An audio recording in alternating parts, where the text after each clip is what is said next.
It is a race against the clock right now. You've got top officials from the US and European Union meeting in Washington today, and it's the EU under pressure. The 27-nation bloc wants to avert massive 50% tariffs that President Trump threatened to slap on imports. For more on this, let's chat now with CBS News foreign correspondent Ramy Inocencio in our London bureau. Ramy, good to see you. What can you tell us about these trade talks under a crunch?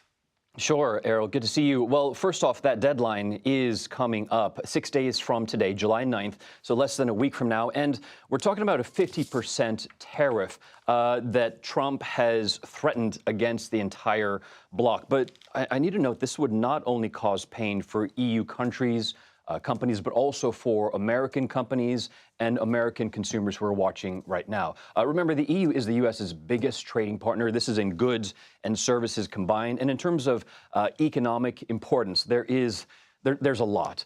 Cars, front and center, things like Audi, BMW, Volvo, they already have a 25% tariff on them. Planes, another one. Airbus, of course, being the competitor here. Big Pharma, if you take a drug, it is very likely it comes from some European country. You know, we're talking about Ozempic in the news, a lot of people taking that. That comes from Europe. There's one place here that actually makes that. Steel also, the machines it goes into, like fridges, washing machines, and higher-end items, if you like those, maybe if you can afford those during this inflationary time, things like French champagne, Italian cheese would get even more expensive. So if Americans would like to pay higher prices, then that is what they would get.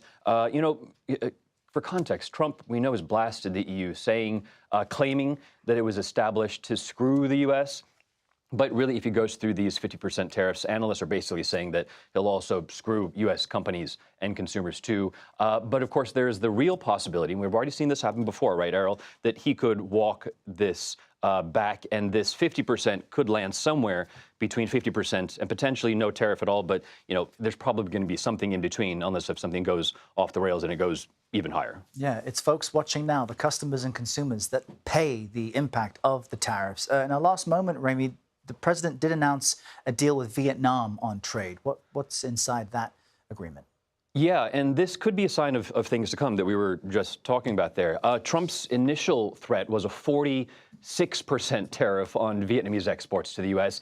He says that has now fallen by more than half to 20%. And that'll take off some of the pressure on Vietnam, but still, 20% is still a lot of pressure.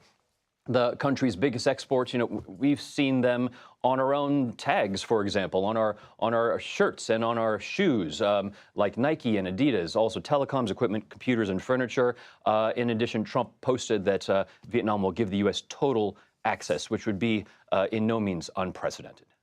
All right, Ramy Inocencio with the latest on something that impacts all of us, joining us from London. Ramy, thanks. Yeah, you bet.